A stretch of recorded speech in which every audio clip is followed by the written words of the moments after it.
Sebastian coming to you live from the home studio in Shirley. We are here today for our virtual open studio program.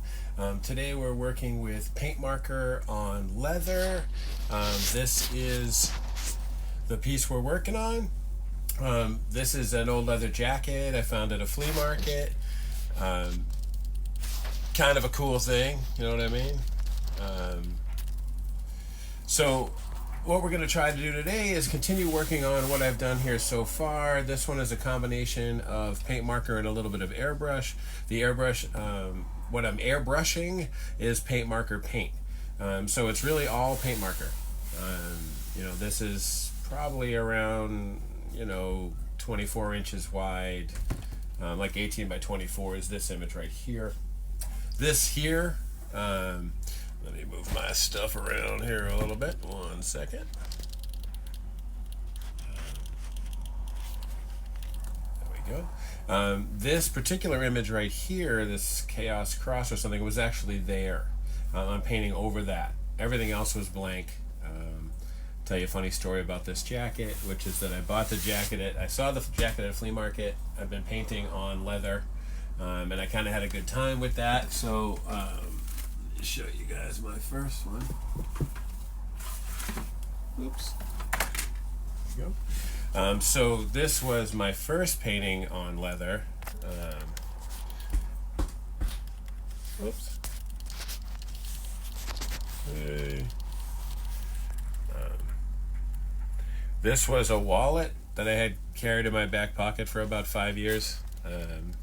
So I just was messing around with it to see if I could if I could paint on the leather. And actually, airbrush looked, even if you're not a huge fan of this particular piece of artwork, the leather held the paint really nice and it looked really good, and transitions and stuff were really good. So chances are we're going to work on this one a little bit and try to get some of those kind of effects. You know what I mean?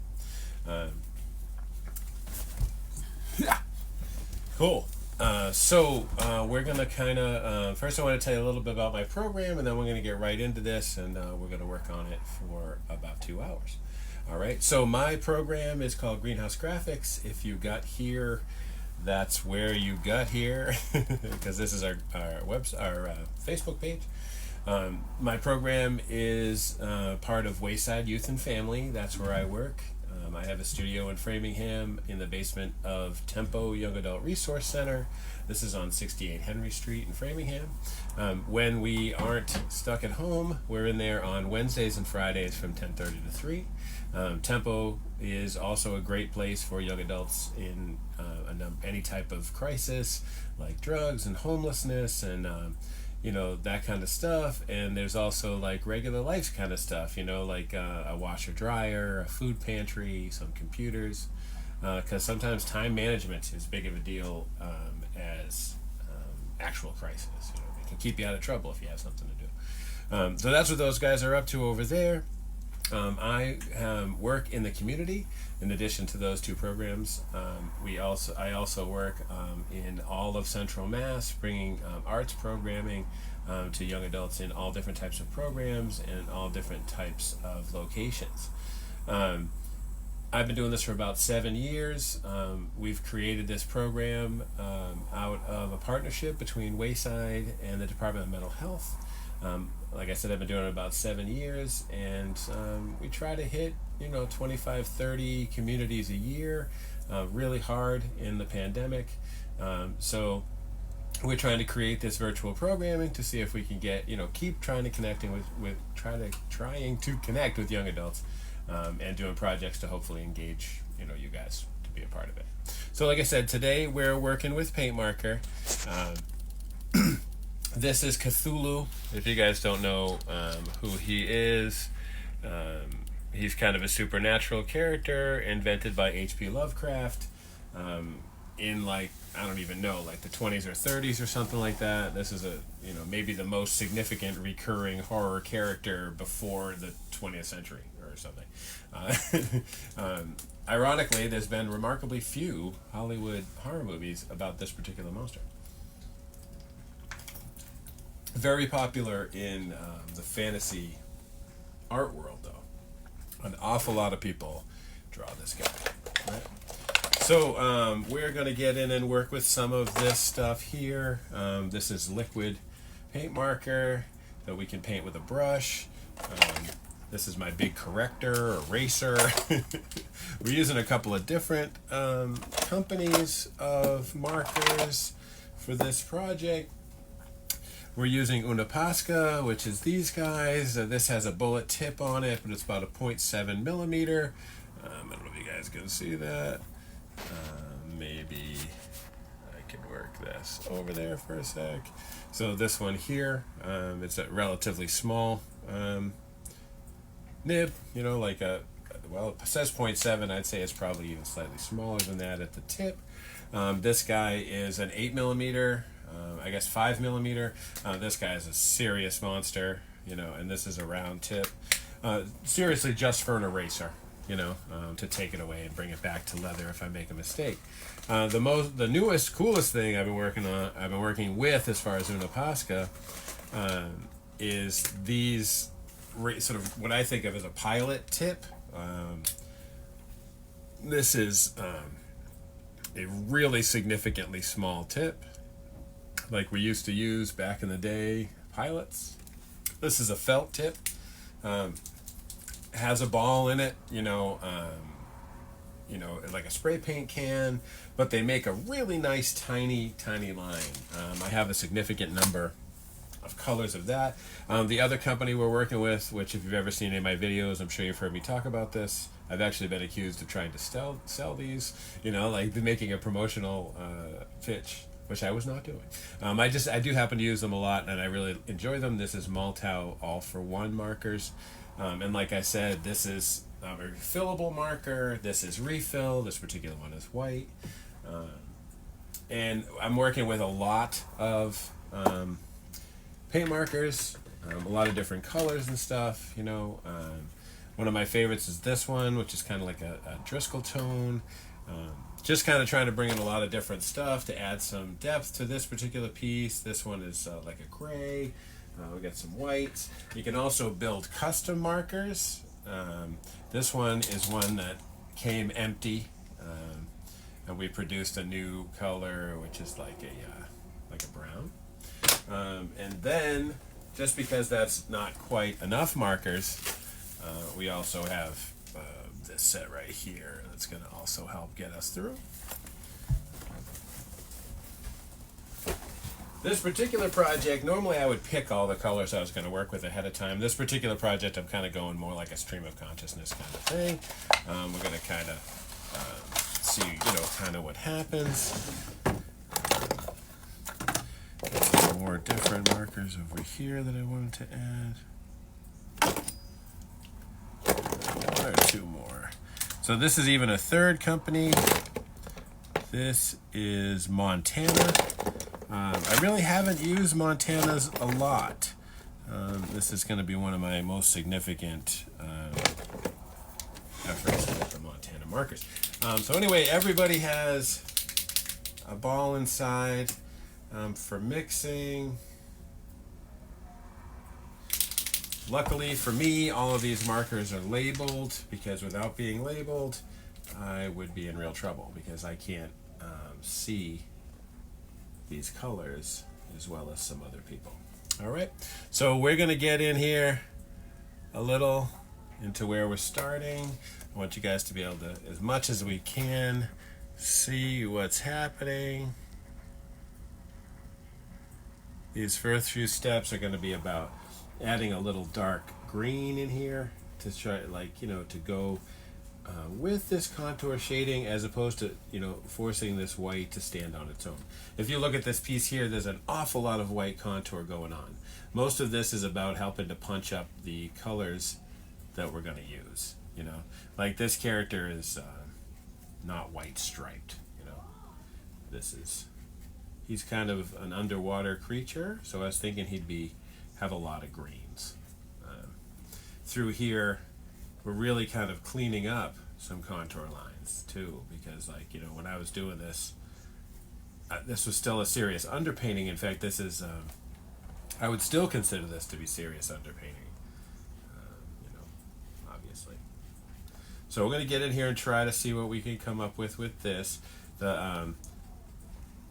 This is a huge upgrade in jacket painting. You know, when I was a kid, I painted my jacket, but I couldn't paint well enough to feel like I could walk around with one of my paintings on my back all the time. Then, one of my favorite artists was a guy named Clive Barker.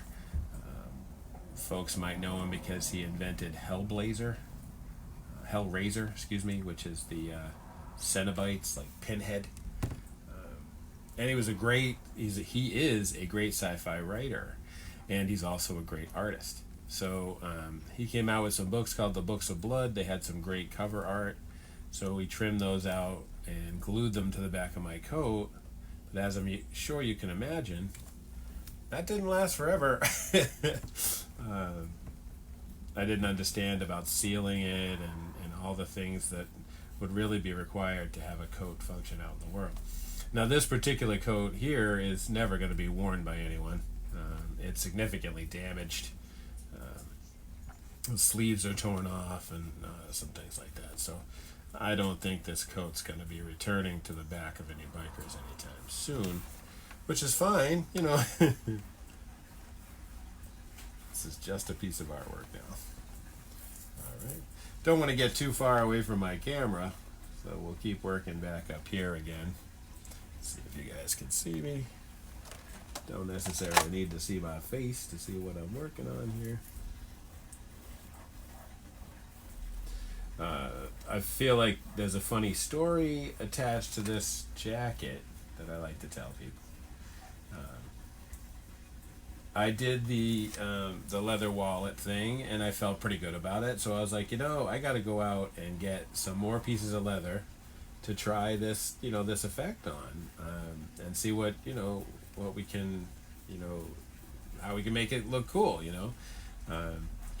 or try, see if I could keep airbrushing on leather. That might be, a fun, media to work with.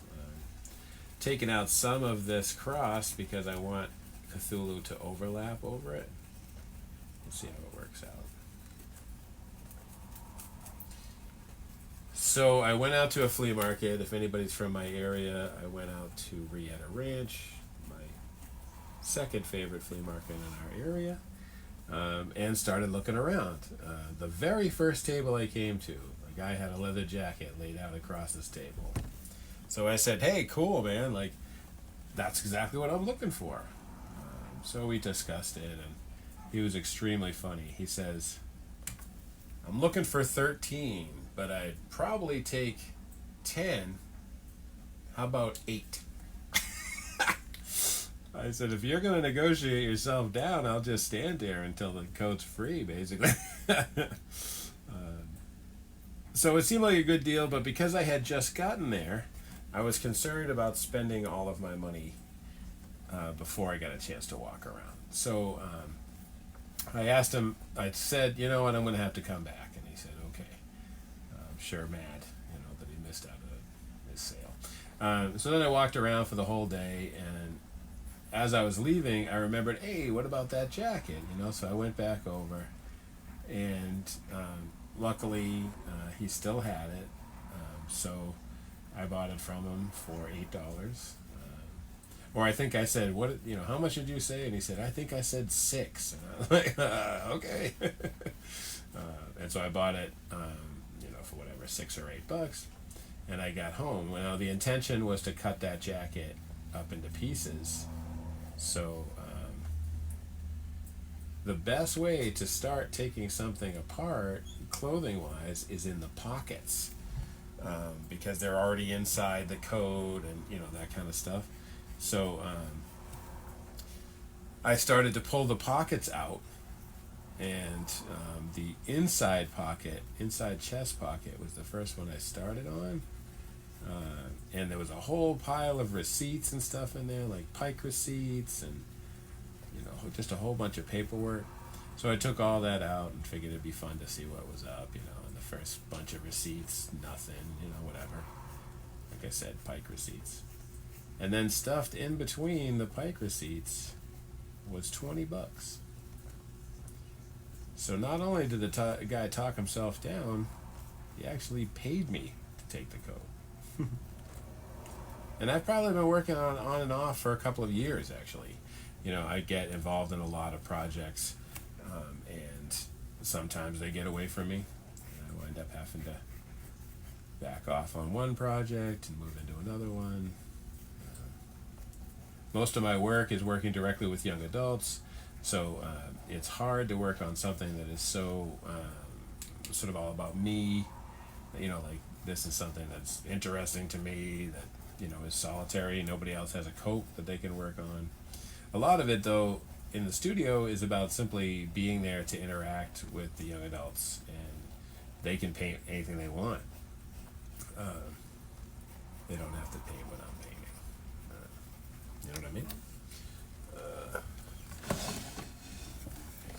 It's good to keep a little piece of paper, a little piece of surface or something, because how you load paint markers is to push them down, shake them, push them down to reload them. Be careful you don't overload them like that, because you can make a mess really quick. Another thing to always have in the studio is paper towels. Be careful when cleaning ink off of something, because if you get it all over you, it's all over you. We got this guy juiced up pretty nice now. Seemed like we were losing him for a few there. We'll get some more paint here on the dark side of his tentacles.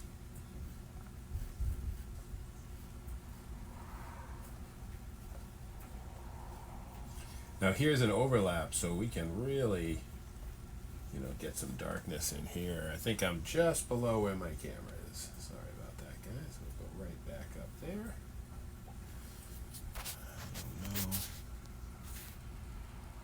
There you go. You can kind of see a little bit more. Sorry if that jarring camera move was brutal on anyone.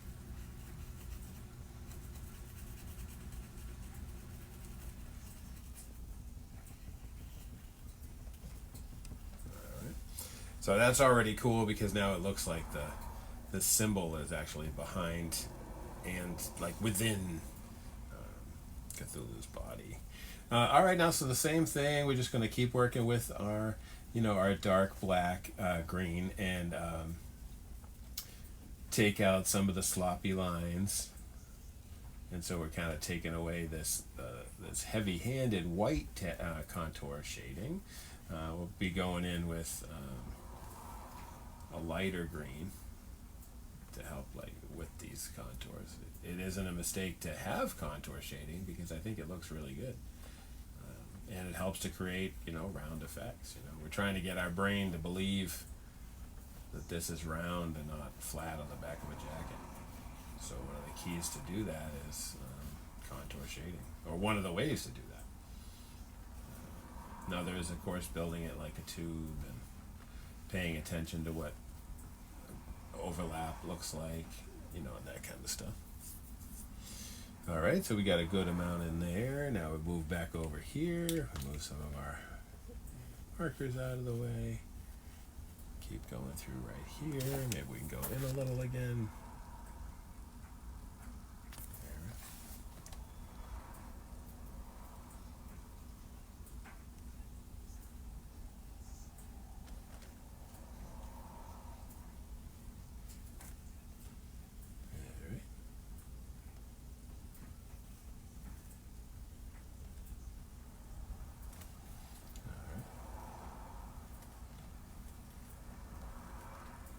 Now that we got this marker juiced up, it seems a lot hotter than it is over here.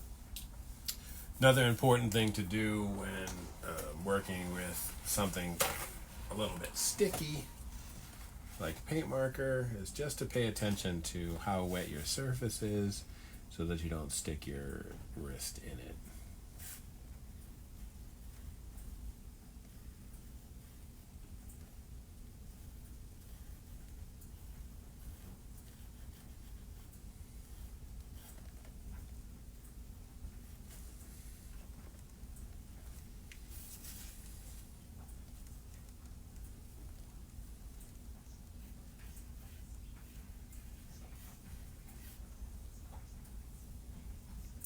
Now we would go all the way out over here, but you guys can't really see that. So we're going to keep it a little bit more in the in the interior here. And I will work on that off camera a little bit. So we got this green going. Looks pretty good. This is a lighter green, I believe. I gotta read it. Light green. And this one's much, much sharper. I just want to take a look at this and see if it, see what kind of color it looks like on here. That's pretty bright. But it might be good over some of our contour lines. Let's take a look at how that looks. This is also a really small marker. So we'd have to see if it, how long it would take us to use such a thing if I decide to use it. Uh-oh. That guy's bailing out on me.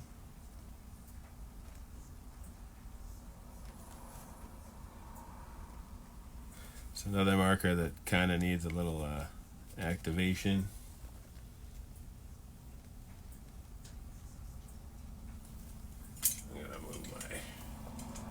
Back a little so I can see a little bit better.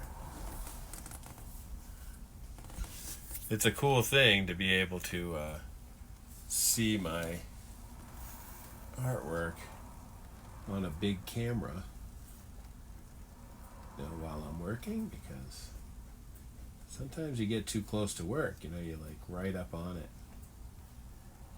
and it's easy to forget what things look like in the larger scope of things.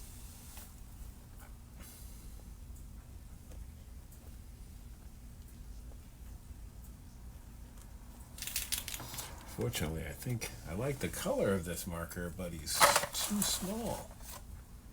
I need a little bit bigger green marker.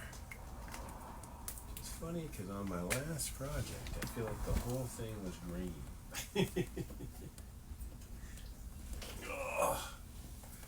Here's a Judge Dredd I'm working on.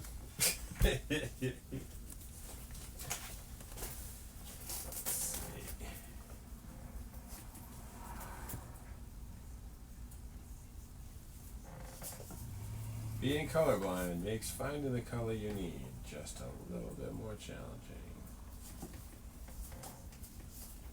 I will find them. Just hold on one sec.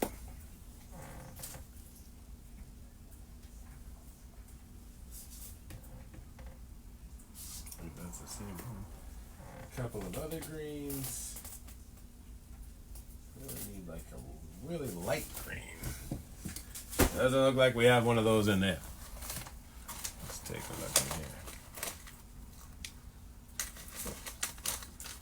in here. A lighter green.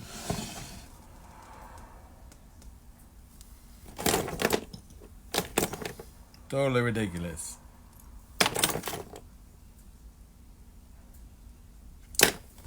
Plenty of black, but not a lighter green, at least not as light as this one that we were working with.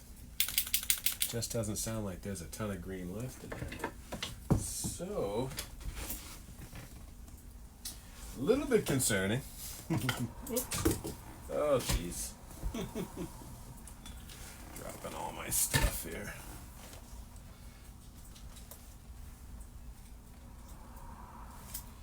I'm holding my the jacket here together with hardware clamps. They're working out pretty good, except this one that just fell off.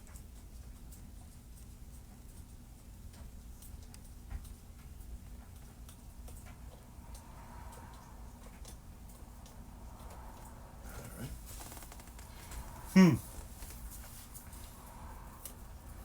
Let's take a look at some of these other greens. See what kind of color they look like. Oh, that one's not bad. That looks similar anyway. Let's see. Maybe try to create some blends with that color. Yeah, it seems to kind of be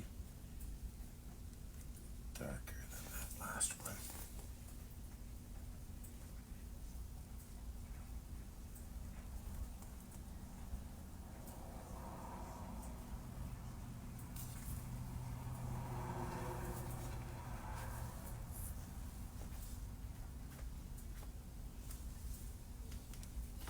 See, the more you get multiple greens, right, the more it seems to have a sort of a lighting and a depth, and a roundness. This is what we want, this is what we really want. And one thing I'm worried about is I feel like this secondary green is pretty dark. It is having an interesting interaction with the light green, but it's pretty dark. Now you can see it because it's different than the green we put under it, but how much you can see it is a concern. These markers say they're opaque, but I find more often than not that's an application method. If you put them on heavy and leave them, then they sometimes are opaque. But if you work on them, even a little, they become less than opaque.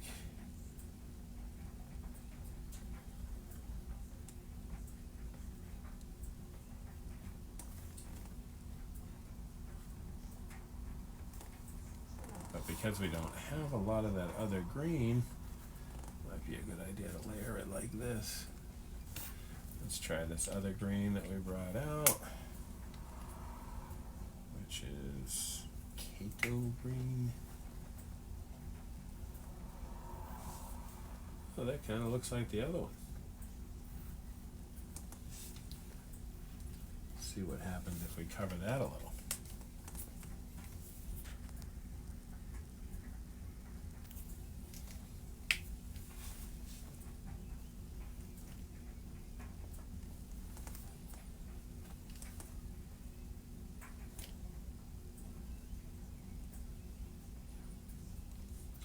This one would I was just talking about affecting the opacity of the markers. And this is a way to do it. If you kind of wipe it in, it's going to take some away and leave some.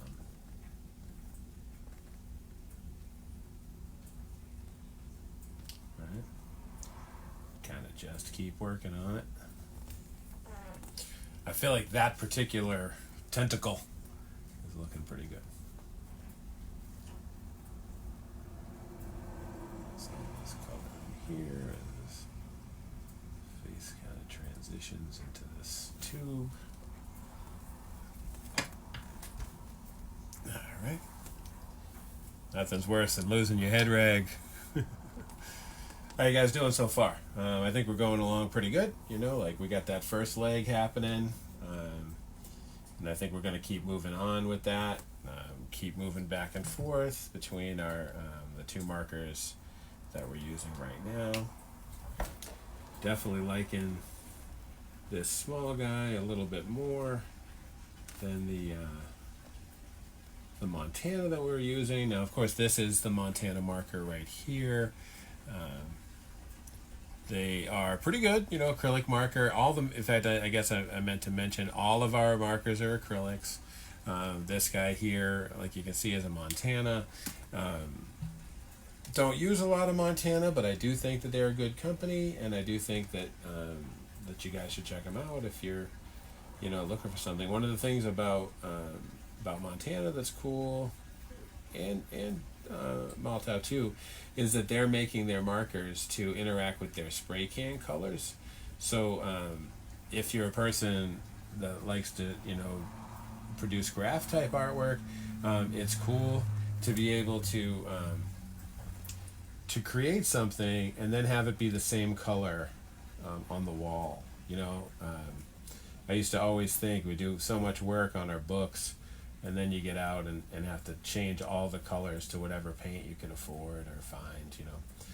Today, obviously with the internet, you can get any paint you want, but you also that effect was still a problem until both Molotow and I believe it's Molotow that started the ball rolling of deliberately producing artwork for graffiti artists. I love that. I think that that's a really, really cool thing, and it's a great, thing to be recognized as the brilliant artist the graffiti guys are, that you'd produce something like that to help, you know.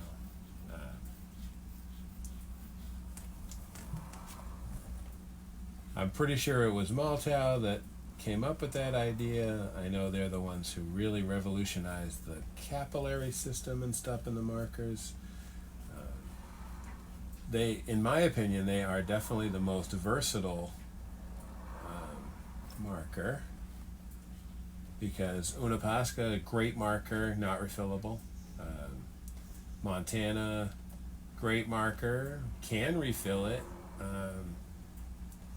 And they have a lot of colors and stuff, but they're like, you know, late to the party. And I feel like if you show up late, you know, somebody else has already got some market share. And that's kind of what happened to me and paint markers. You know, after you're over 200, you can't really go back and switch to, you know, some other company because you're committed. You know what I mean? So there's a lot of ways you could do this smudging. I often wear a glove to do it. In fact, maybe I will do that because I feel like you actually get a better smudge out of a glove than you do out just of it straight. You know what I mean? So I'm using nitrate-free gloves here, or nitrate gloves. These are basically the same as a tattoo artist would use, hypoallergenic, you know, and all that kind of stuff. I find they work really, really well. In today's world, you'd think they'd be hard to get, but I've had no problems getting them at all.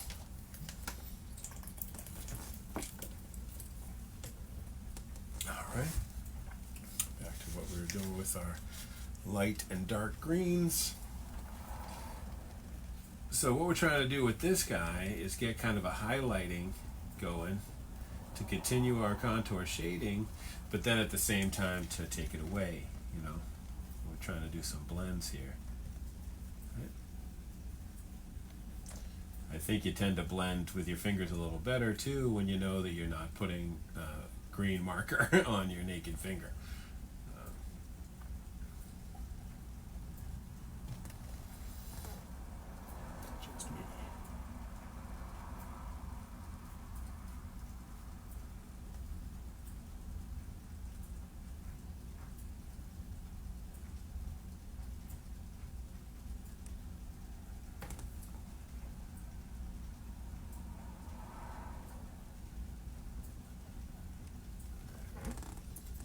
A little more 2B action going on.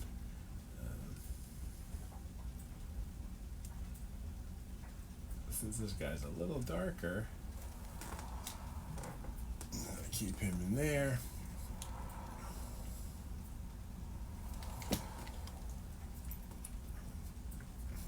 All right. This was the dark green we were using. Remember we had it in here between them. It kind of creates a separation.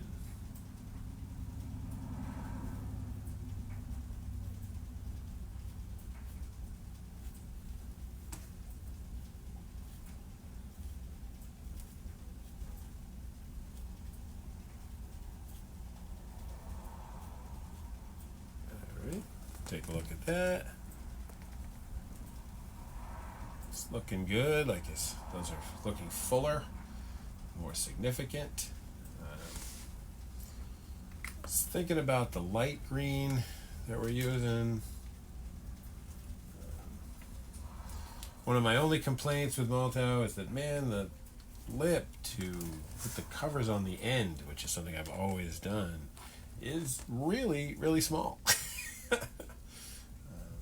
So these guys back here, they're just going to catch the light a little, right? Just a little, so they look to be behind this one here.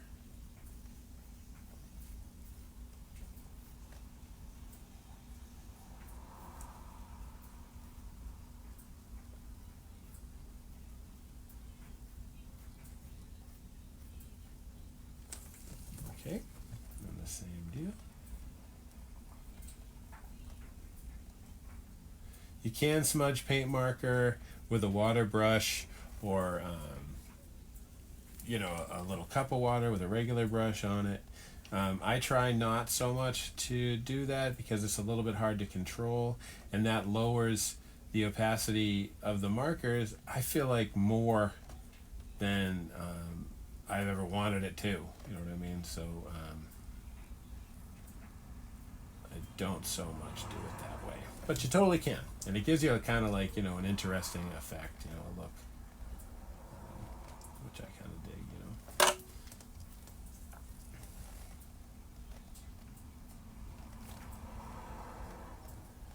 Didn't want to take everything for light green out, so just put a little back in a contouring.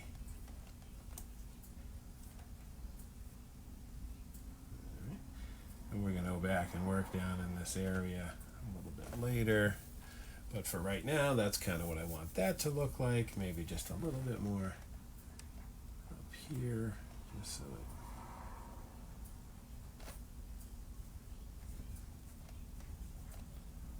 fades out.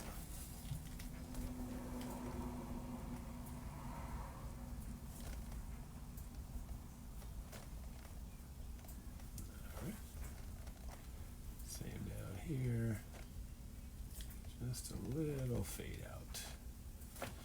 Like how that looks, you know what I mean?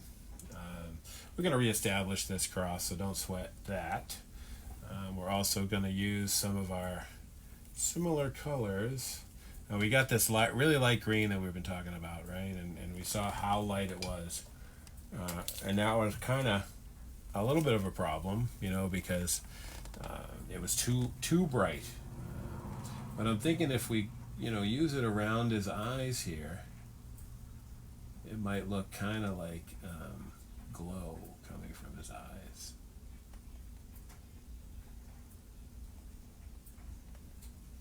This marker totally wants to die on me. Or maybe it's just because it's so small, it doesn't remember how to paint.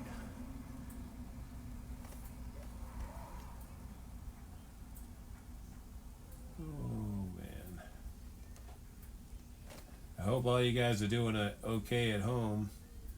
I find being at home to be challenging. You know what I mean? I've been lucky enough to be doing artwork every day in my programs. Right now I have been working 5 days a week on programming. But Instagram has just not really been working out. I love Instagram for posting my artwork and videos and that kind of stuff. But what I don't like is being stuck just using the one camera. To do this right here, I'm using Switcher Studio. That in this moment right now, I'm working with 5 cameras. This is, an awesome program, Switcher Studio.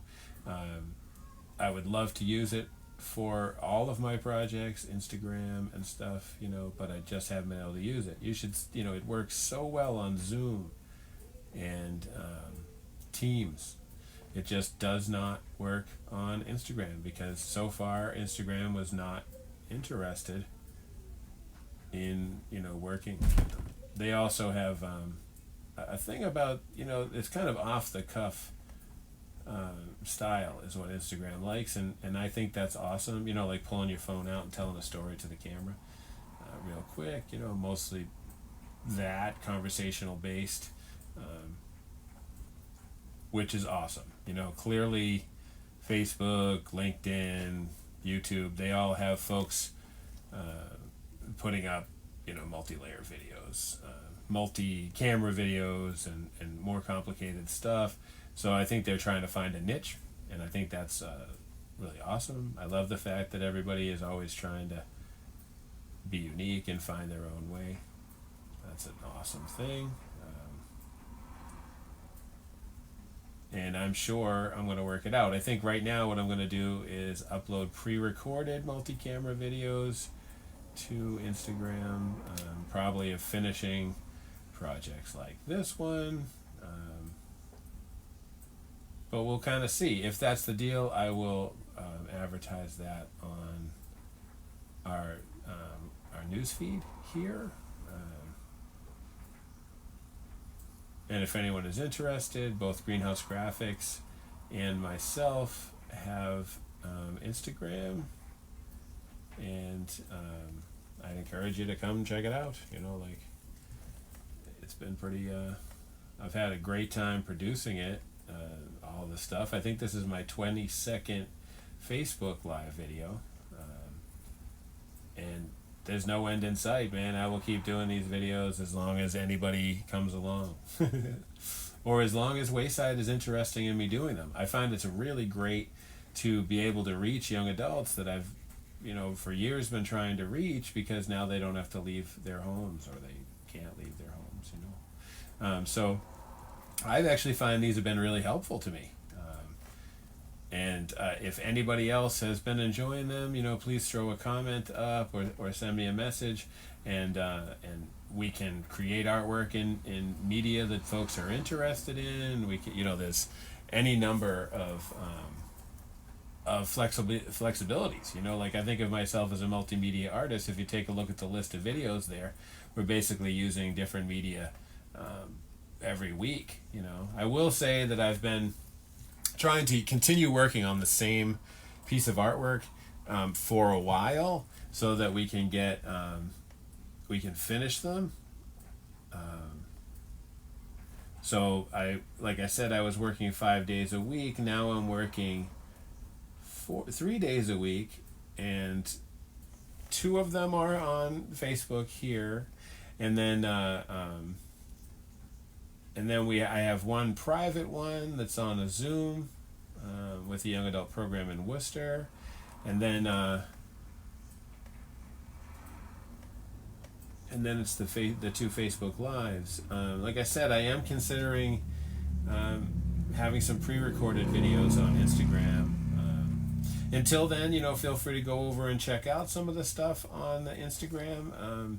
We had some young adult artwork going up on there, you know, this weekend. Also a great place to advertise young adult stuff. Like, you know, I feel like there's, you know, there's more stuff that I'd like to talk about than I always get a chance to talk about here. So, you know, maybe we can get some conversations going on there. Definitely interested in talking to you guys. If anybody's interested in more information about the sit-down programs, or what's coming up on our projects here, I'm not going to lie to you, I come up with projects often week of, or a few days in. I like it to be active and not be over planning these pieces. You know, it's fun to just be able to come in and mess with them live. That's something I really enjoy doing. So that's how I'm doing it right now.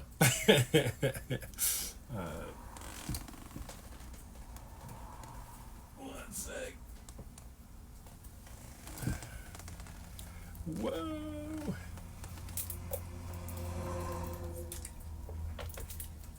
All right, this is coming along. So now the effects we've done on those 2, we need to continue doing, but we're going to take a little bit of a break from that, so that we can go up here and work on some of this guy's eyes. Now, I don't want to go over the top of his eyes. I'm just looking for a couple of different reds, so that we can kind of create a little bit of depth in his eye. We got an Uni Posca red, 2 Molotow reds. I think that's what we got. Uni Posca. I don't believe I have a Montana red. No, only thing else we have for Montanas are lilac. And I don't think we need lilac for this particular project. So we're going to go with these reds here. Like I said, 2 Molotow and an Uni Posca. We're going to take a look here to see what colors they look like. Now, I can't see them real good, but I can usually see enough of a difference.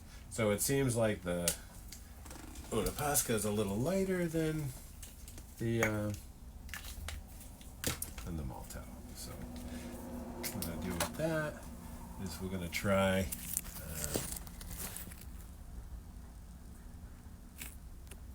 try to get over in this eye here and add just a little bit of information. Right. Now, if this guy's eyes were red like this, there would be some transitions of color between his green skin and his red eyes.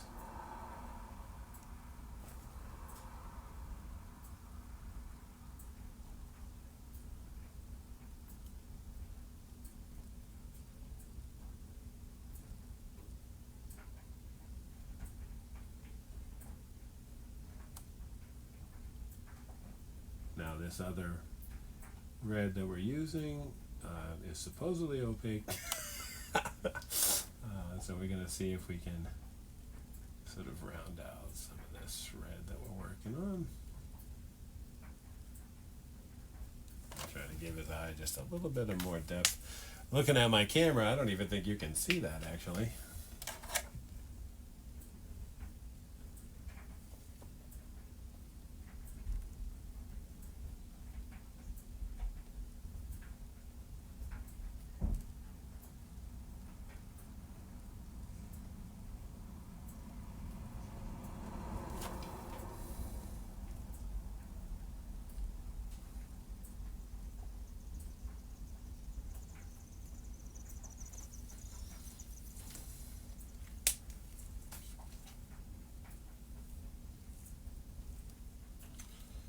Feeling like that's a little too bright.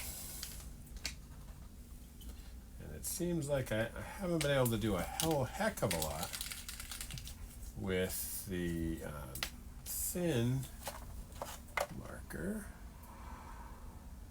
Try this guy. Oh yeah, definitely darker. Yeah, picking up some junk off of it.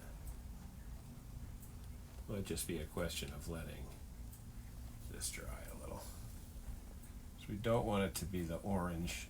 We just want it to see a little of the orange through so that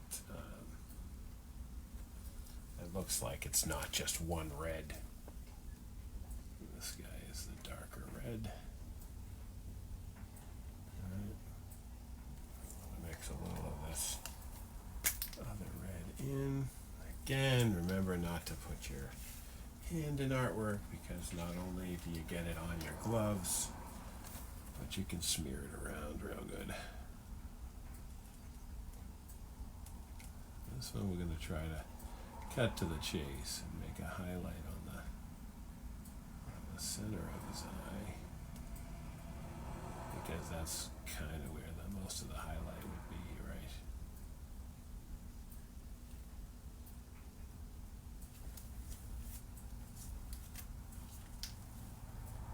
This guy here is probably still pretty wet.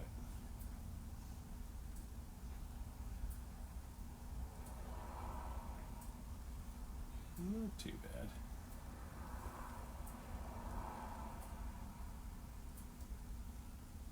Right?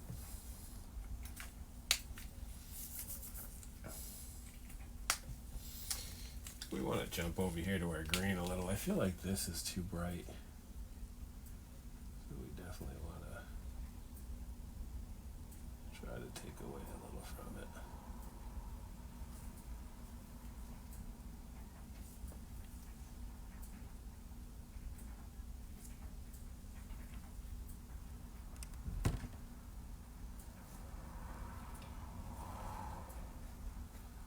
No, just basically like, you know, same thing I've been doing. I'm sure you guys have heard me.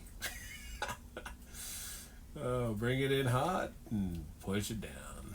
Bring it in hot and push it down, you know?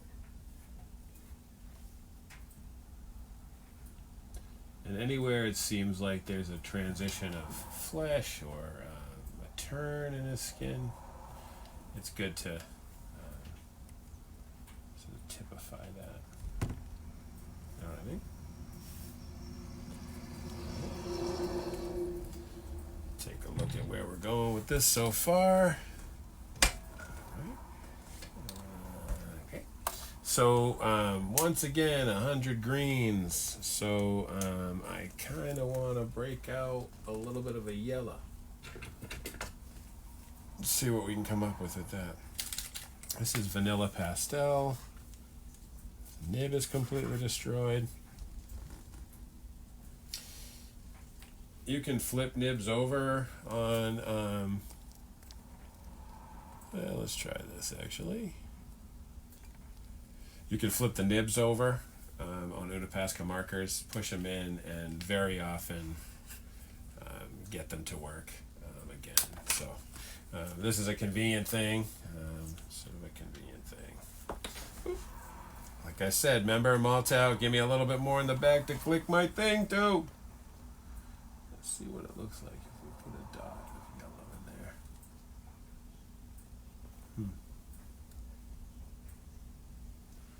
I don't think we're going to do it right now, but I think this yellow might be interesting. You know? So, I'm going to leave that guy out just in case. Leave our red out. Go back in with our greens. This guy, which is our Keiko green. This guy is the bright guy.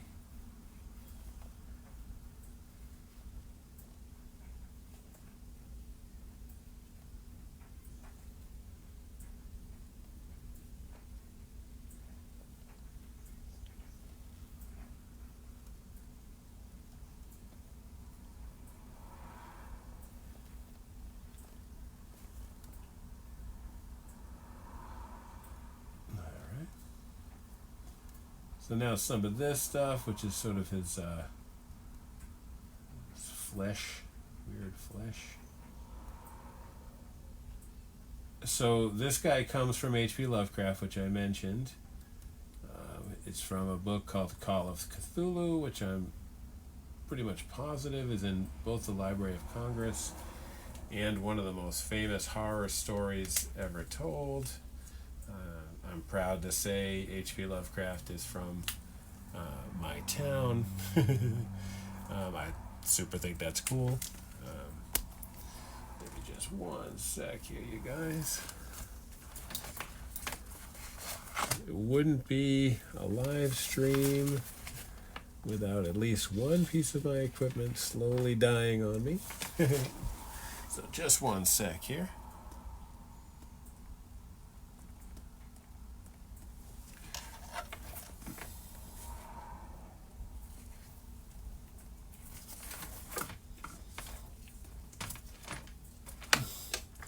Can't have our switcher dying on us, you know what I mean?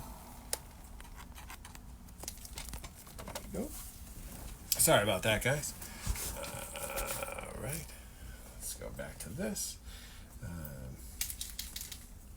Yeah, we got our Keiko green. We just laid in a bunch of this green. This is our soft guy. Our dark guy, Mr. Green. We go through here and, you guessed it, push the opacity down.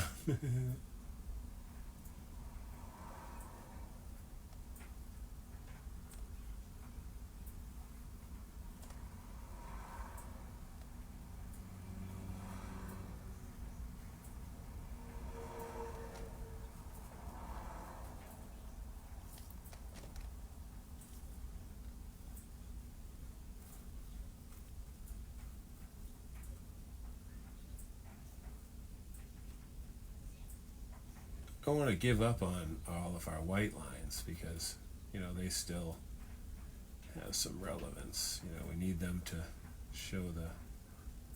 So I think of this character being, like, very old. He's supposedly like an ancient entity, monster, you know, like a god.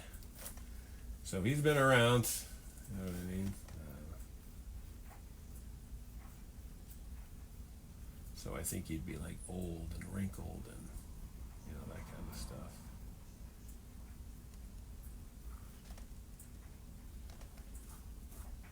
All right.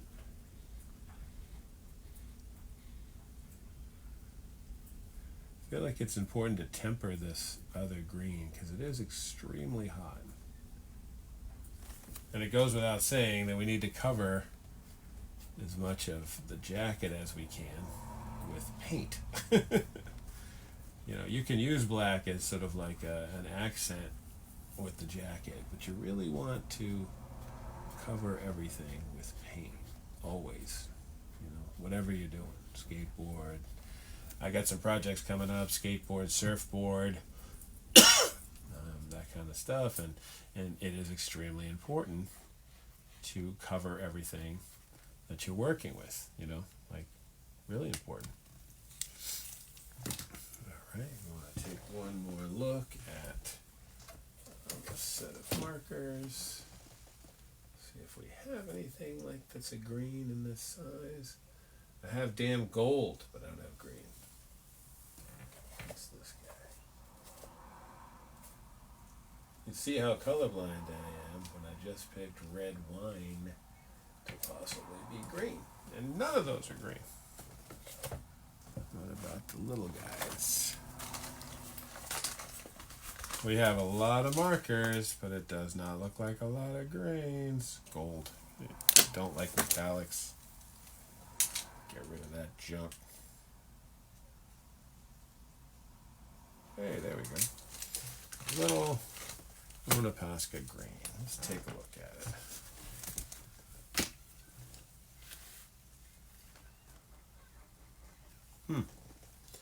Oh, it looks a little washy. See how that looks. Definitely a different one. Oh, look at that. Oh, I like that. That's kind of cool.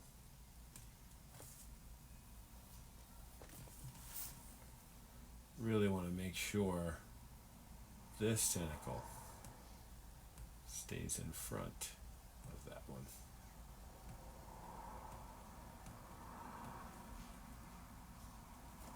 Could use this as just a little highlight color, help again with this contour shading. Right. And because it seems to not be 100% opaque, we can work over the white with it and still be able to get an additional green.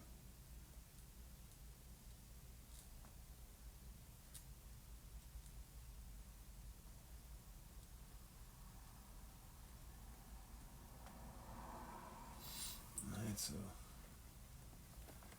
we can sheet in some of this green, right? I like what's happening with a lot. Right. And then once we got some of that green in, we can switch back to our old friend darker green and just kind of add a little stuff over here.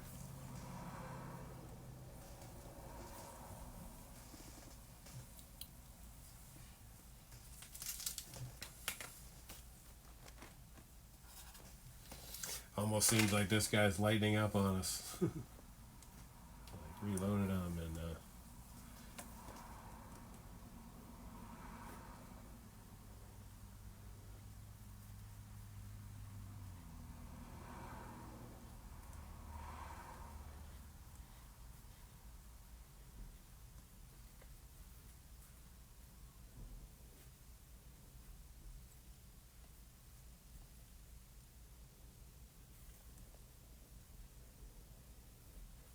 you guys see that okay?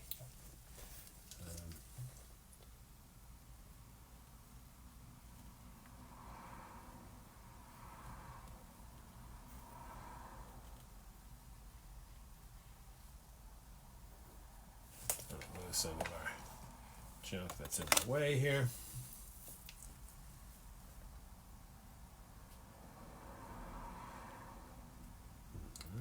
Take a look at some of that.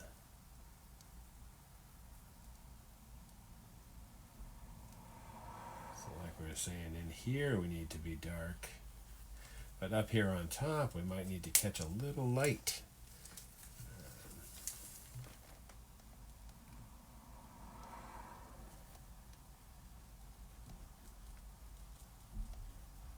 Wish I had a bigger Posca in this color. Let's take a quick look and see if we have a bigger Uni Posca in that color. I have a huge number more markers, so there's at least a chance. Just a chance.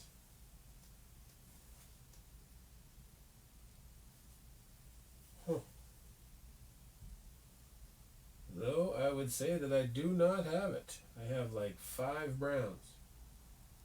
For some reason I do not have another green. See, some of these marker boxes are ridiculous. You know, they just keep going.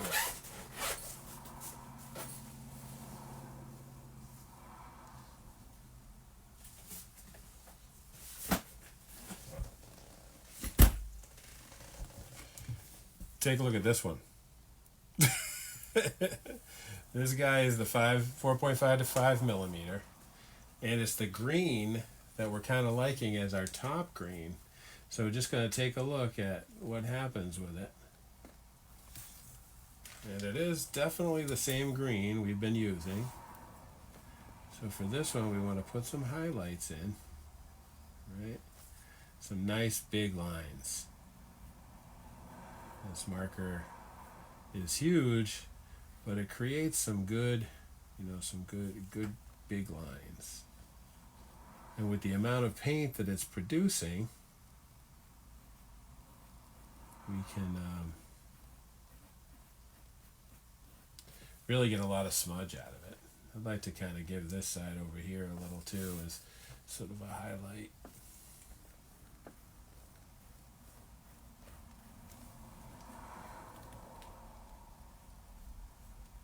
So kind of keep, I know we're losing you, but we're down in this area here where there's so much of this white going on that we could just use this guy to get a little, still, use some of the white, but be able to get some green coverage.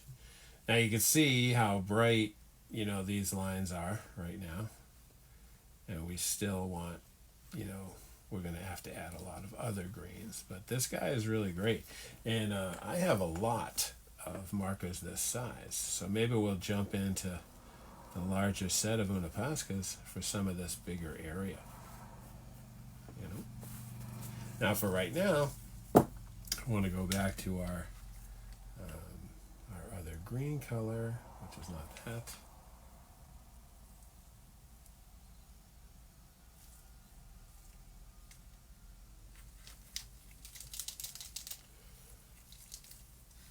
Alright, thought we had one more. Yeah, it's this guy. Alright, so now we got a lot of stuff happening down here, right? You guys see that?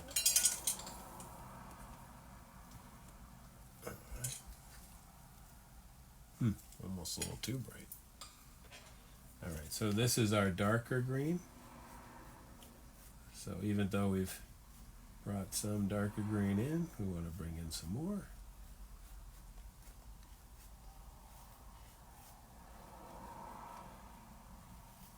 Same with this guy, just bring it up and in.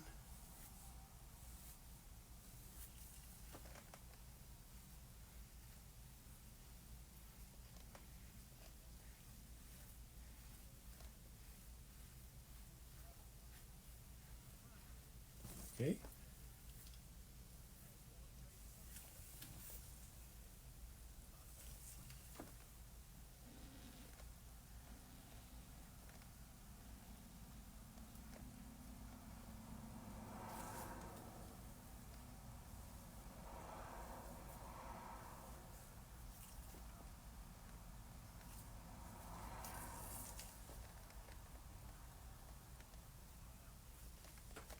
Now, of course, at the end of this whole project, it's going to be, a lot of black.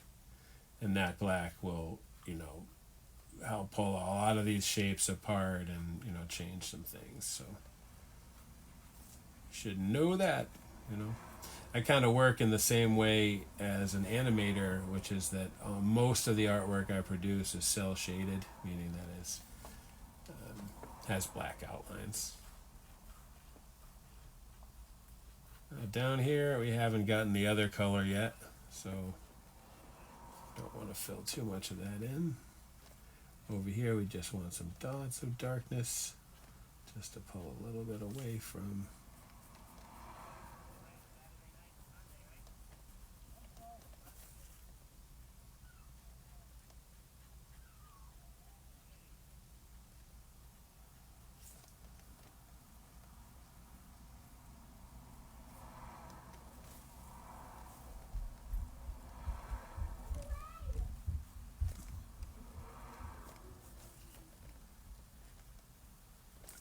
All right.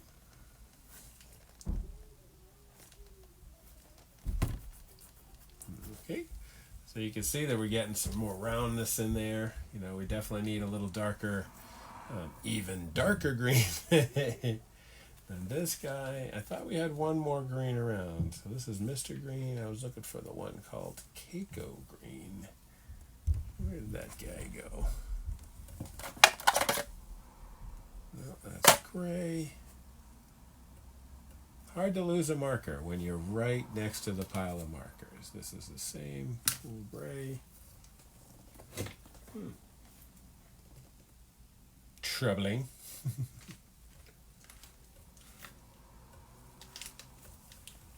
This guy here was 2. Can't remember which color this guy was. Is he dark too? Yeah. Alright, cool. So maybe we can try some here. Don't feel like that's really very dark at all. Need to find something that's darker than that. Did I drop anything? Nope. Alright, looking for some little bit darker color here. Got it. Oh, some colors jumped off up here. Another gray. Hold on just one sec, folks. Misplaced one more green I wanted to use. Alright, well, we'll hold off on that green. And try to go back in here with some of this. Don't want to take everything away.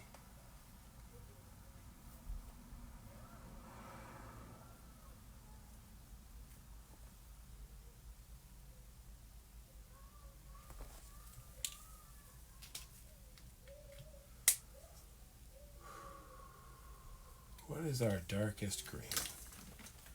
This guy. Pretty dark, but not comparatively. We're going to try something a little different.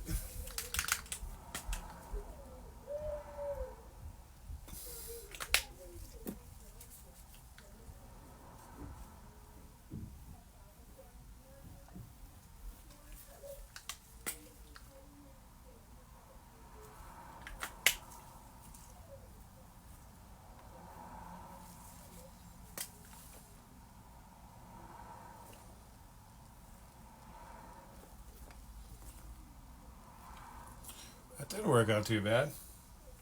This is the back. Whoops. The back tentacles that are under the front guys.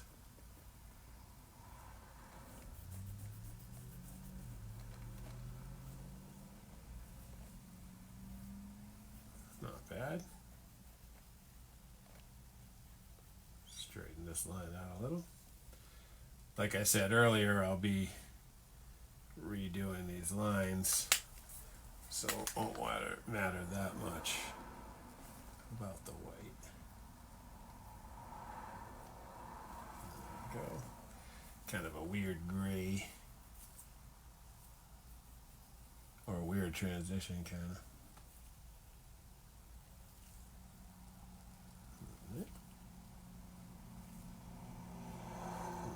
Go, 2 different ones.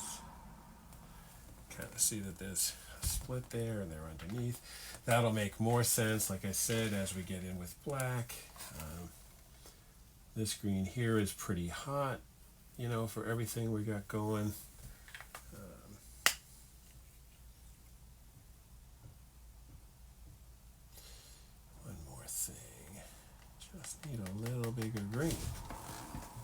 understand why I do not have one.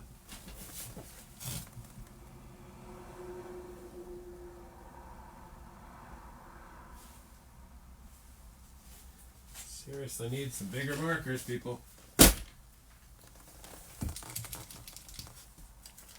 Gonna try this guy. This is a color we're already using, small. This is a larger one, which is called Mr. Green. Really looking for the one called Keiko Green. And I don't even know what could have happened to it.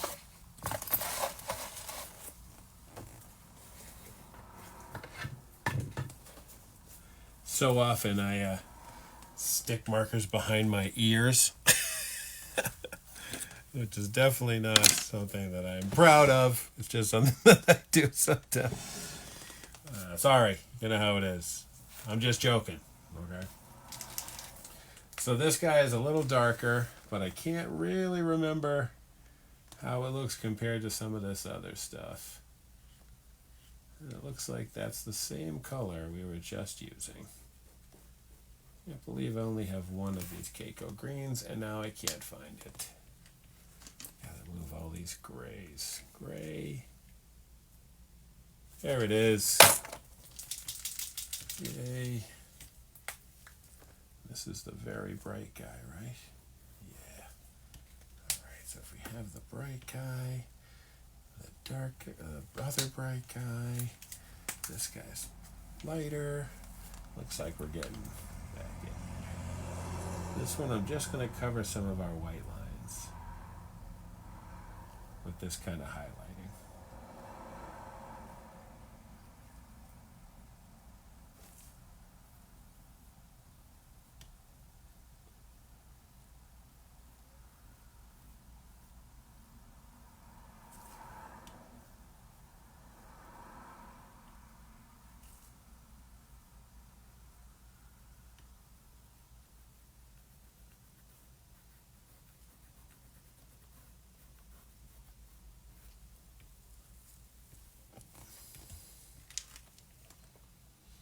So really just using this as kind of a base green because its color is strong enough.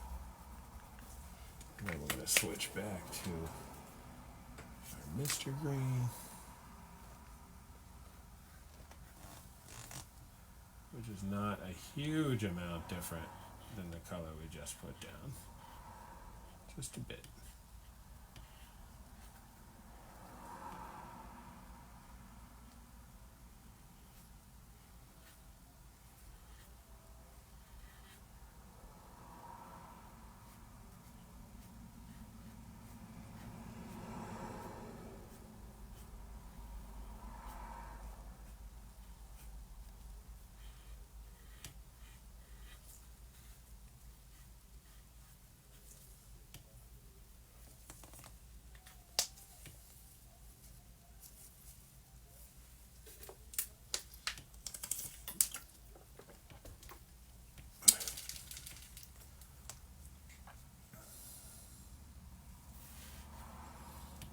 All right.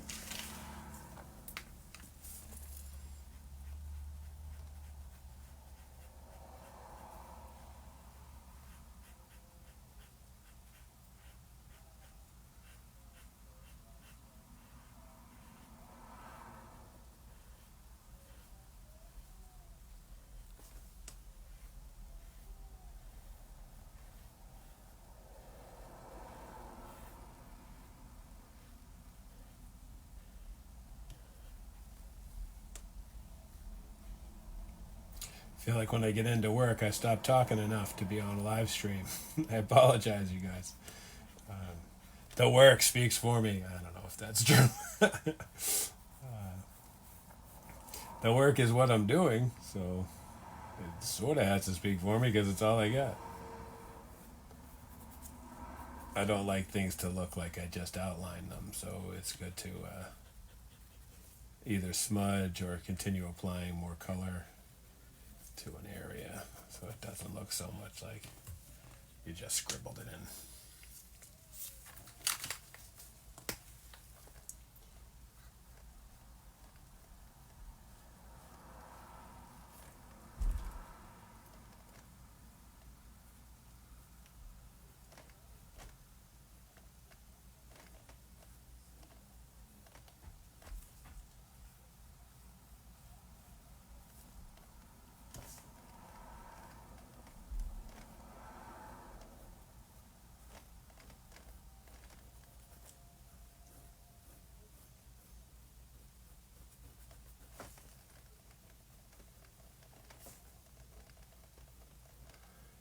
I'm always conscious of changing your perspectives. Like as this guy's tentacles turn and stuff, then the contour shading has to turn.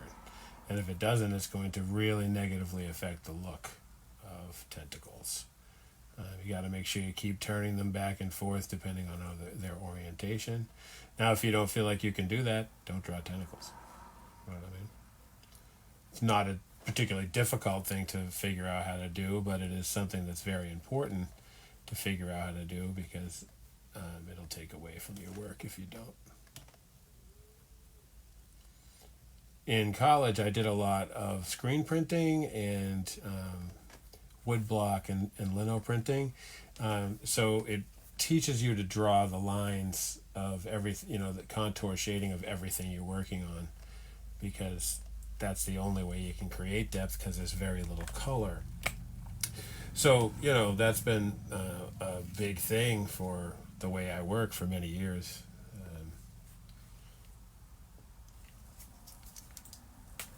So this guy's our guy that's brighter. So we're going to try to bring in a little. Same thing though, kind of blend it in. We want it to catch the top of this tentacle, but we also don't want it to affect the shape of the tentacle, right? So the contour lines we took out with the white, we could put some of them back with this. Keiko is probably the wrong name for it. It's KACAO 77.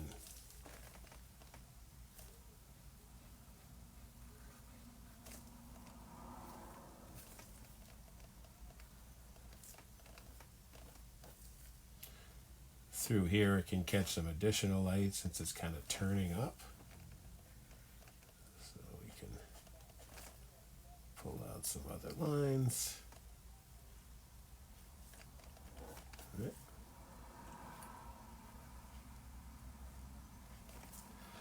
This pen is fading on us.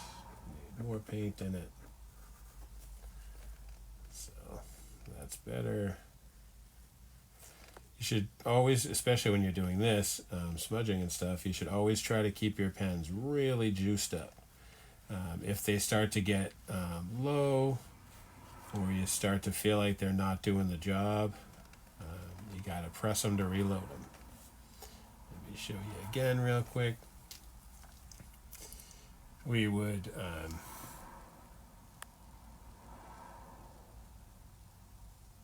there we go. This is the piece of paper that I'm working with. So this is a Molotow marker. It has a replaceable nib in it, which is great. I have a whole bunch of those, and then it can be refilled.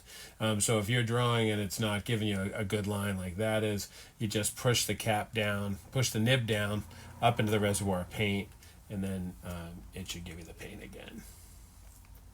And the hotter it is, obviously the more paint you're working with, which means the more paint you're working with. I feel like I'm getting away from what you guys can see down here, so I'm going to stop this area. And we're going to try to move back up into something else. Pull back out a little. You can see what working on a larger piece looks like. I'm more or less always covered in a number of paint markers and trying to get in and see, what we can kind of do.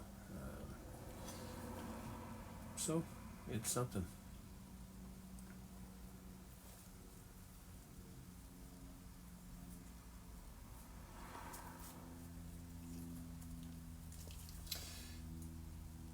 Using some of our hotter green in here for some of these folds and stuff.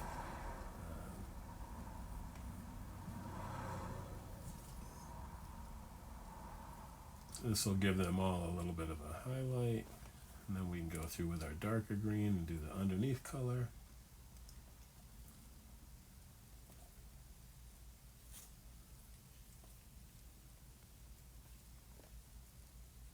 All right, we just smudge all that a little.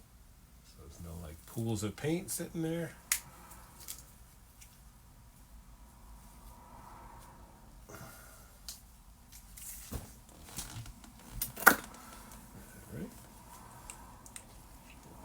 darker color to come in right next to this guy. Even grab a little blend out of him, if it's there to do.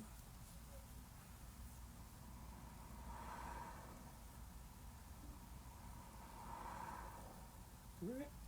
And here's, about taking out some of our white lines, but leaving what the white lines were supposed to, represent, right? Which is the darkness in this character's face, or the transition of surface and texture.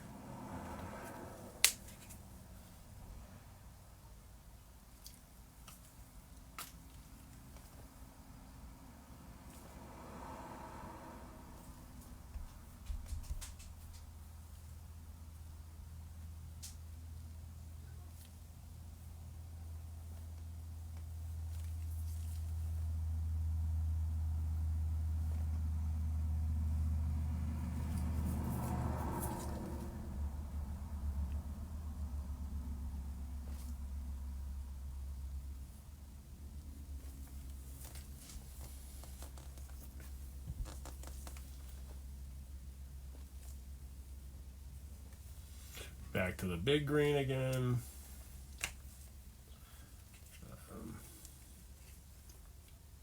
Mr. Green, I think we have a slightly smaller Mr. Green around.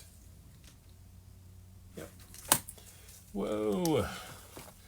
Hard to hold the big markers all the time, especially where I haven't needed them just yet.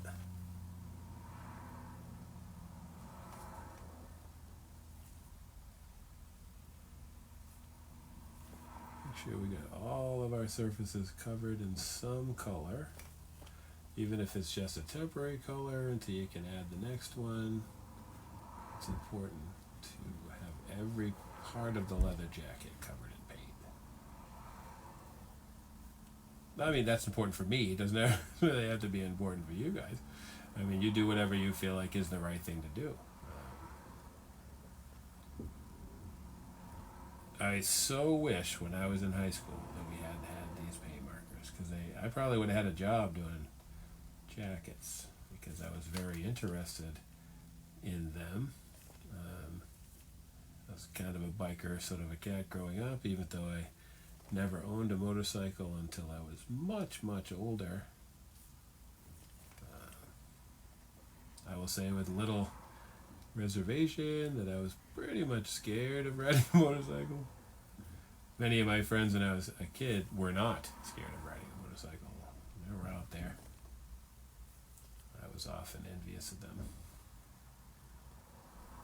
Couldn't really play baseball, wasn't good at soccer, basketball, but I could draw, so I wound up being the guy drawing for everyone,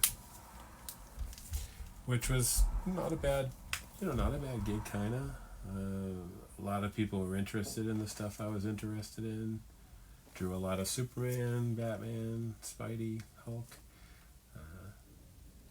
which are things that I very much enjoy, so it was kind of fine,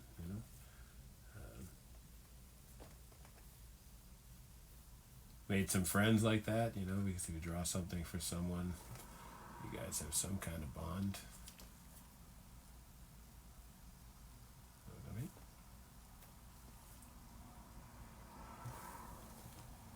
Only thing about the smudging or the touching and stuff is that it takes away the hard-edged line that the marker makes. You know that, and it's not a big deal. Don't know it, and it kind of can suck, because sometimes it'll be an effect you don't want it to be. You do get kind of a smudgy, obviously a smudgy kind of thing going on. I don't mind that. In fact, I feel like it looks more brushy, paintbrushy.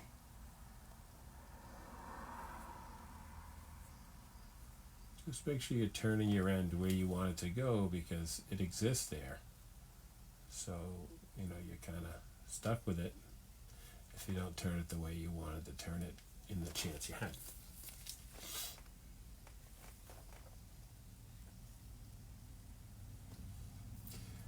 For over here, I'm really just going with the white, filling in some of the white lines with this, this lighter green color, so a Keiko green or whatever that word is.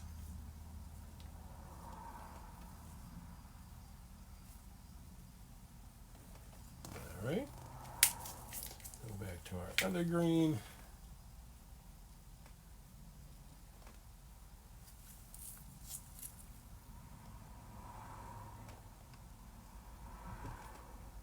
And just smudge those guys together.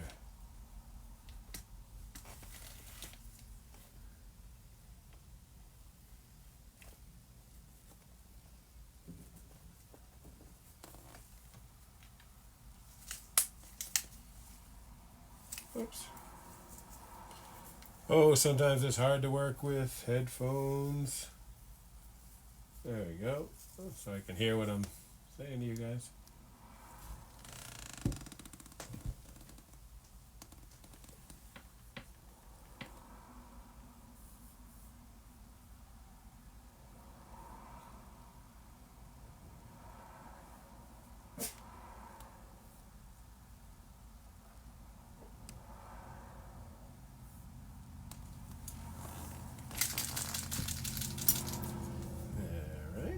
Seems like we're just jumping back and forth between these two colors. Kind of boring.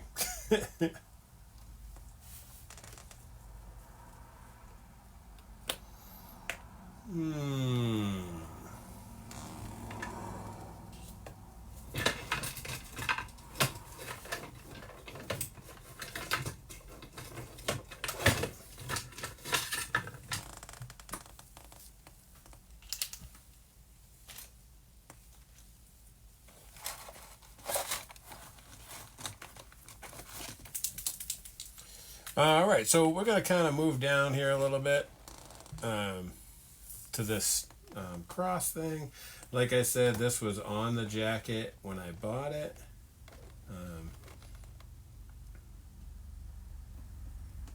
But it's kind of cool. You know?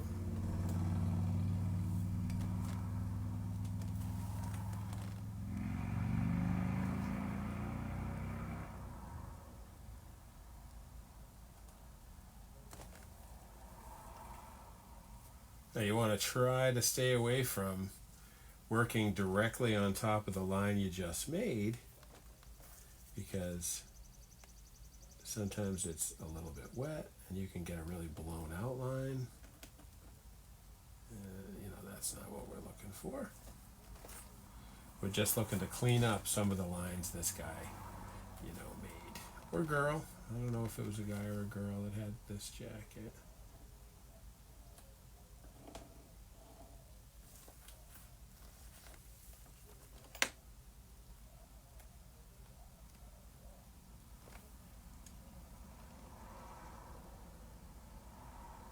I'm trying not to draw too much of his stuff, because I like the fact that it's, this is somebody else's artwork right here.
So I'm not going to say we won't wind up doing this again, because I think there's at least a pretty good chance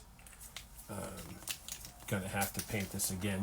White is one of those colors that you tend to use last, because it has to be, have some saturation. It has some brightness to it. Like the reason we use white at the end is to bring up some heat and color. I have to say, I kind of like this thing the guy created here. I thought it was a chaos symbol, but I don't know what it is. But I like it. I think it looks cool with this other artwork.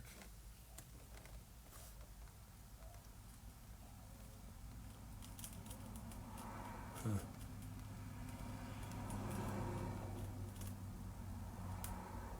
Almost feel like he taped it here. And this crackiness is me drawing over the tape.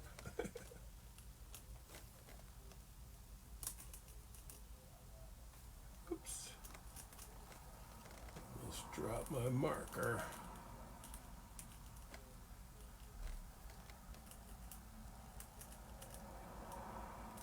Alright.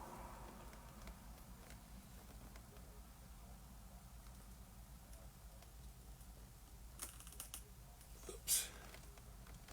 With Uni Posca, you want to try really hard not to go backwards.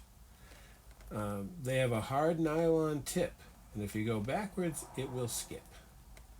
So try to make sure you're always working in one direction.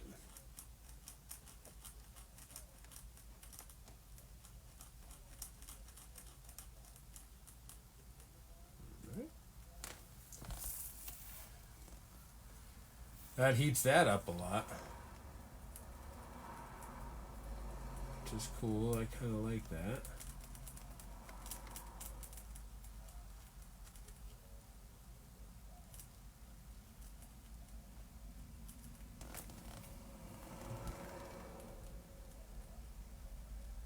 Using a one, what do they call it, a 0.7 millimeter tip to fill this in is obviously stupid. Just don't feel like swapping to a different white in the middle. But a bigger white would probably help me fill in some more areas. Definitely want all this cracking and stuff disappeared.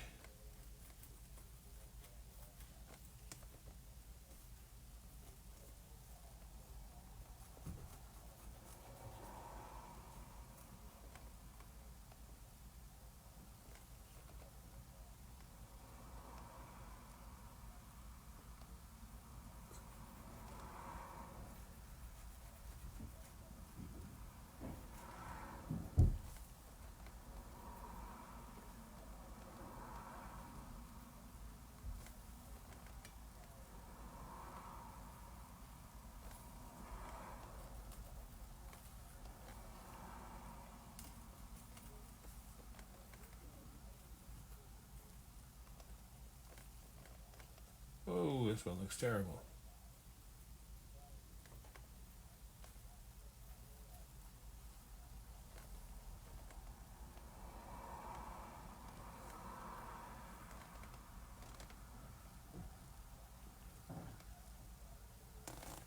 Alright, we're going to let that guy dry for a sec. How you guys holding up? We're about an hour and a half in. Things moving along pretty good. Feeling alright myself, like we've gotten some stuff done. And now we're just waiting for our white to dry for a sec. And we can go in with one of our smaller blacks. Definitely have some razor point blacks. Or the bullet tip. Let's go with bullet tip. I have only like 25 bullet tip blacks.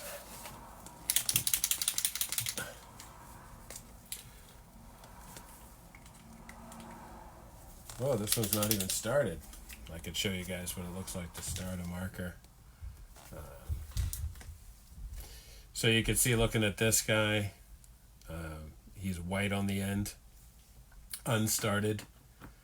You just shake it, push down, push down, push down.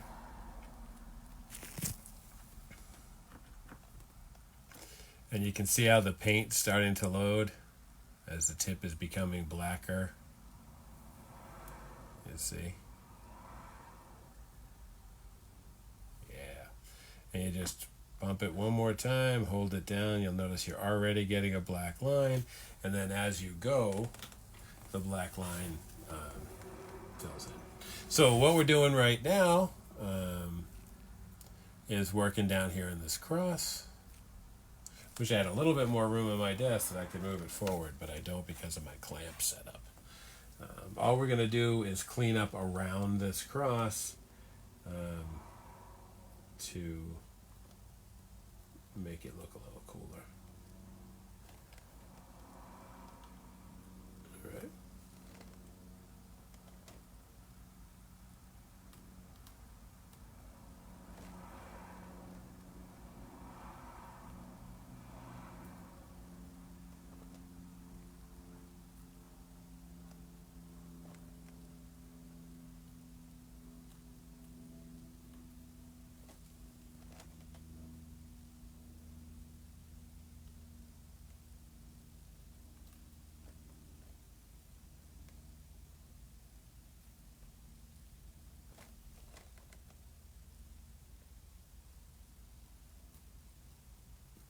And no, this marker is good, but I think this one would be better.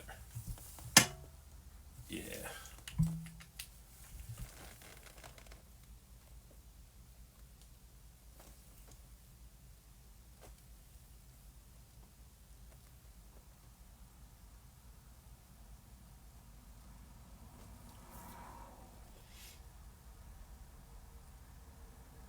This is pretty detailed work right here.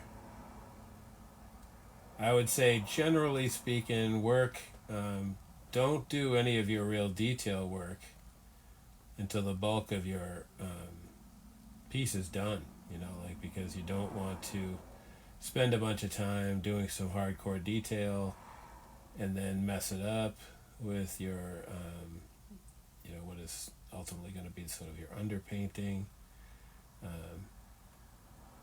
Just pay attention to what you're doing, and don't waste time. I'm doing this one here because you guys are watching. I would have held off a little. Though I do think having this symbol look good will help motivate me to do the rest of the project. And the rest of the project is significant. I think this piece is 18 by 24, and that's not all of it. I have artwork going down the arms on the other side, and that artwork will need to be finished as well.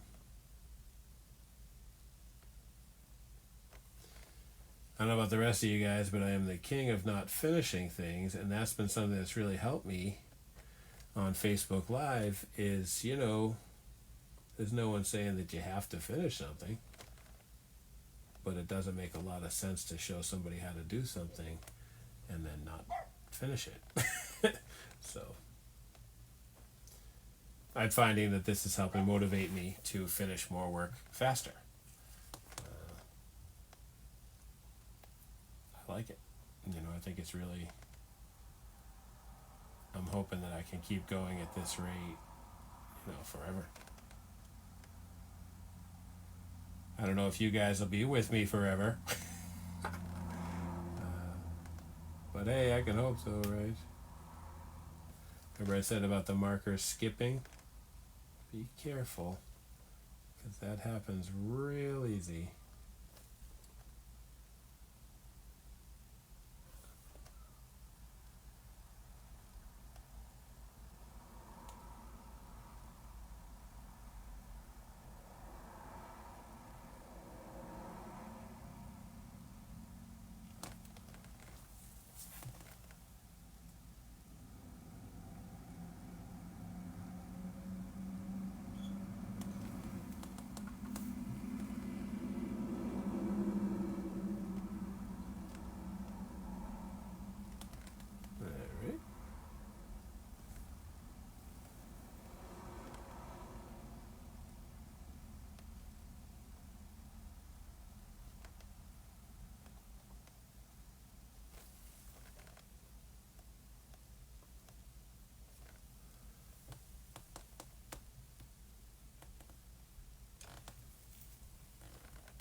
Yeah, I like that.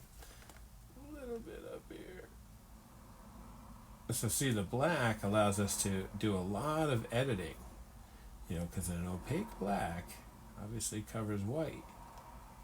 So, it kind of works. Even this piece of the arrow that I think is a little too much, just take it away. Same is true if we switch back to our white too. A couple spots I feel like, whoa, always be careful when you go to use a marker. It doesn't have a big blob hanging off the end. Doesn't mean there's anything wrong with the marker. Sometimes they're been stored the wrong direction or any number of things.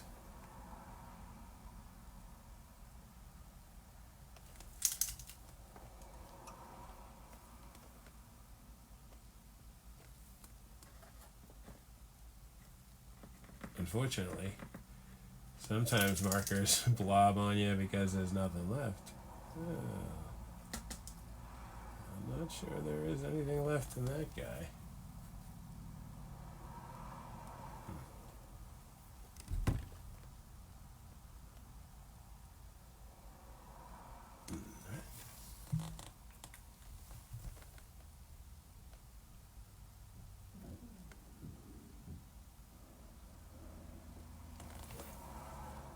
Alright.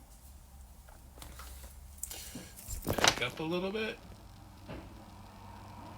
Alright, that's about where we can back up to. Alright, so next thing we want to do is something. How about something completely different?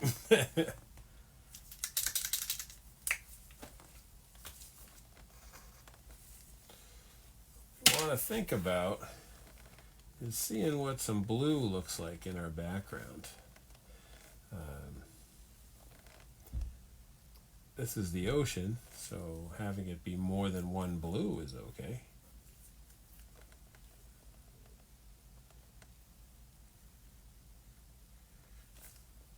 Remember what I said about everything having color on it. This blue allows us to kind of go in and adjust some spots that are green, say, or black.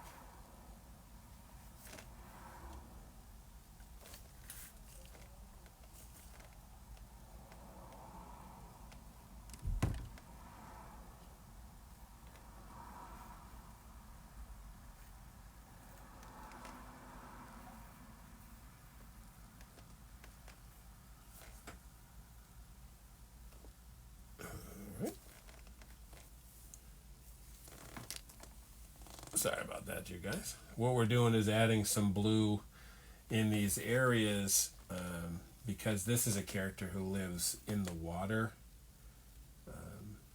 So we want to try to get some additional blues and stuff and smudge those in so they help add to the wateriness of everything and also bring up the some of the watercolors so they're not so it's not so far away. Right now it looks like he's kind of coming out of the dark, which is fine. We want to make sure he's also coming out of the dark water. Right. So I'm going to put some blue around, but then I'm going to go back and put some black around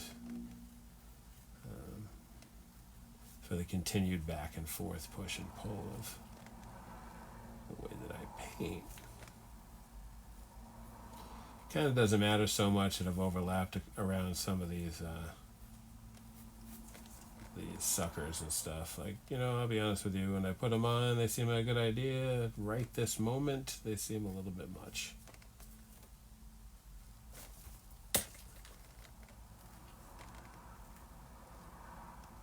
So we'll see if they survive. There's a chance.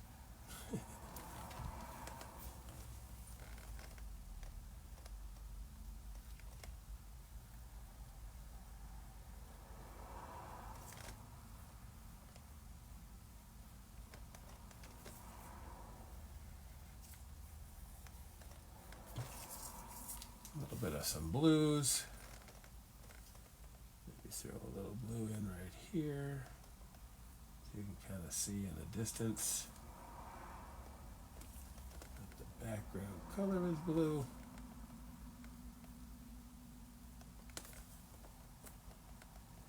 This one you want to be careful about wiping because we've just put all this white in. Another good reason not to add your white until you're ready. We don't want to cover it in our blue.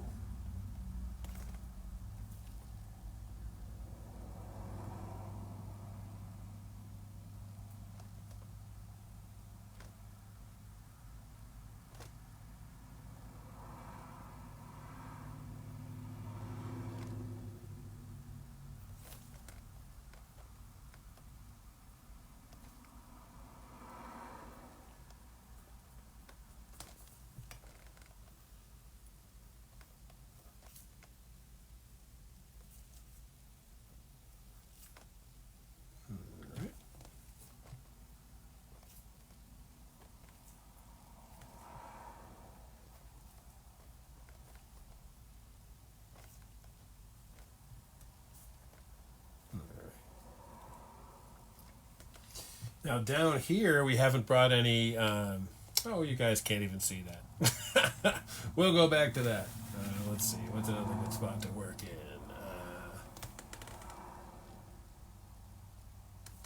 I believe this is going to be his wing. So in here I have green, but I think that we could put some blue in there.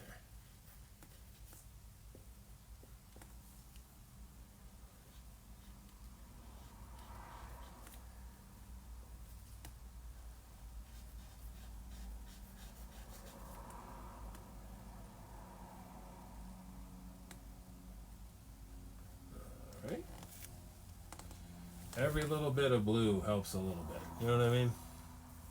It just helps to pull up some of the other colors, you know, like and create a sort of a bumpiness to the tentacles, which of course they would have. You know, like if he was an undersea creature, he would be textured, right?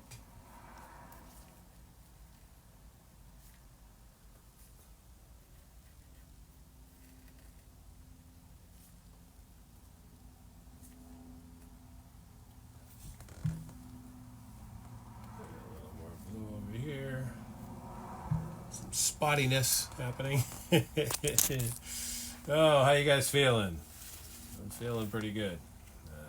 For the sake of showing you guys where we're trying to go, I wanted to break out the Uni Posca small black and just show you some of the things that we could do,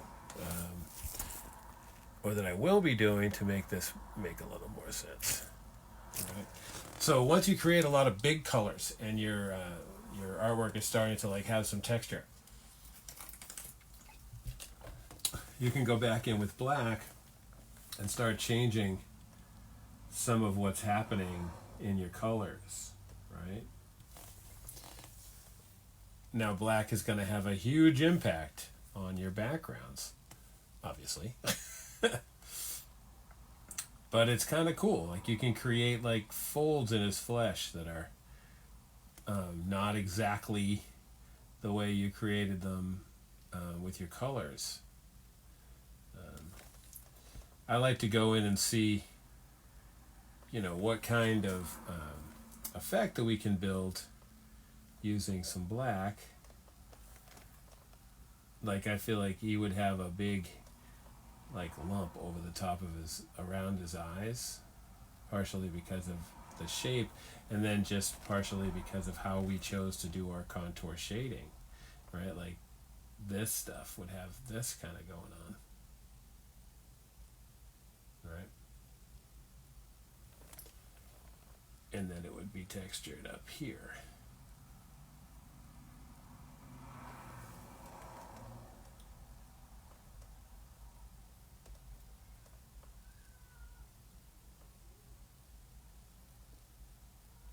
Right.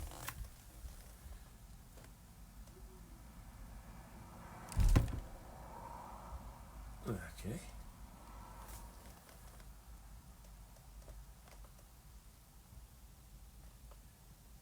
Now, another thing the black's going to do is say, hey, this is where you needed more green. You know, like this is, you didn't want this spot right here to be black, right? And the same thing, although black is dark, it can still be covered by the other colors in a series of applications. You know, like you really, it's difficult to just cover, you know, black in one shot. So I would tell you that. But you totally can. In fact, I feel like putting black down, covering it with another color, even if it's a few applications, is a way to push the opacity of the change the color of the top, you know, color, because you can blend it with that black underpainting. So now we want this to have some lumps to it, but also not look as though it's like musculature, and have it be more like it's the bump on this eye. Bump being the physical texture.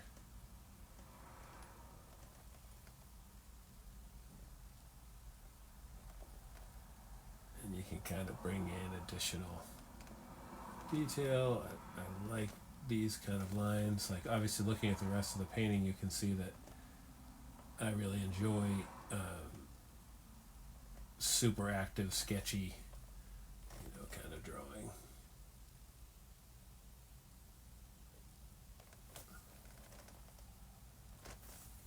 In here we got a little white.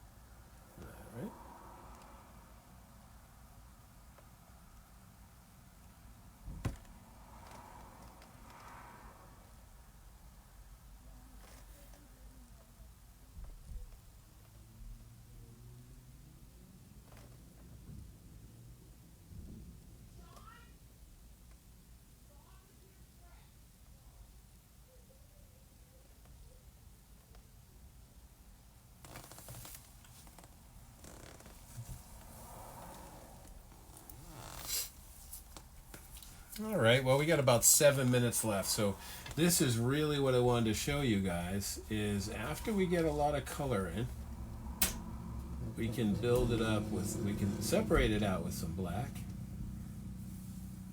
And then it has a little more depth, a little bit more, you know, kind of wandering around going on.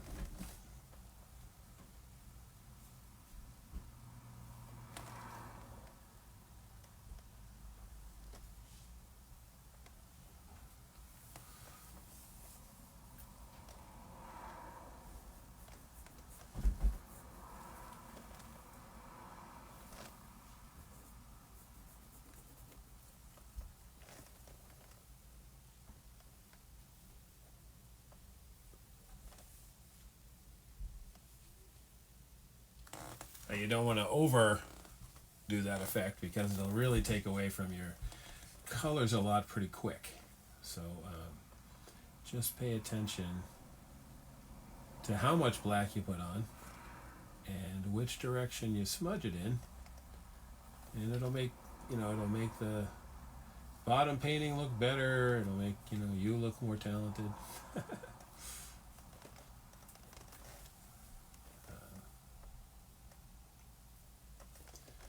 If you're a better painter than me and you can make these transitions without the black, try that, you know, because oil painting doesn't have black lines. Oil painting is seamless transitions. So it can be done, you know what I mean? I'm going to keep doing this kind of stuff all over the piece, you know, kind of working with this small black marker. Does take some time, you know, but this is exactly, you know, kind of the look that I'm going for. Both of his eyes, all of his tentacles will get these kind of effects to it. I will, I'm sure, still be working on it on Wednesday. maybe I'll make a video of working on it a little bit for Instagram on Monday. If that is the deal, I will put that on this Facebook page. Hey, I'll catch you on on Monday. If I can do that, I totally will. If not, I kind of won't. I definitely encourage any comments. If you have any questions, you can send me an email. Whatever you need, I am here at your disposal, my friends. I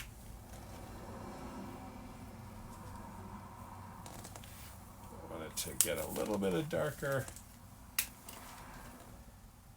There we go. So see, like I was saying, you can continue covering each other. Like this green will totally cover the black we just put in. If we're like, oh, that black didn't work as well as I hoped, or that spot right there looks bad, we can put it in, and if we still don't like it, we can go back the other way with black, and then we can go back the other way with green, and so that's kind of cool. That's one of the things I really like about Paintmarker. Allows us almost endless flexibility to continue adjusting and changing anything that we don't think's working. All right.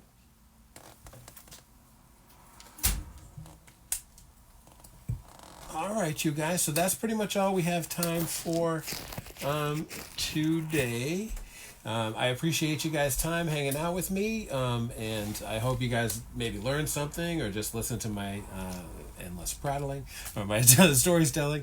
What I'm going to do right now is we're just going to take a look at it without any of my significant marker coverage.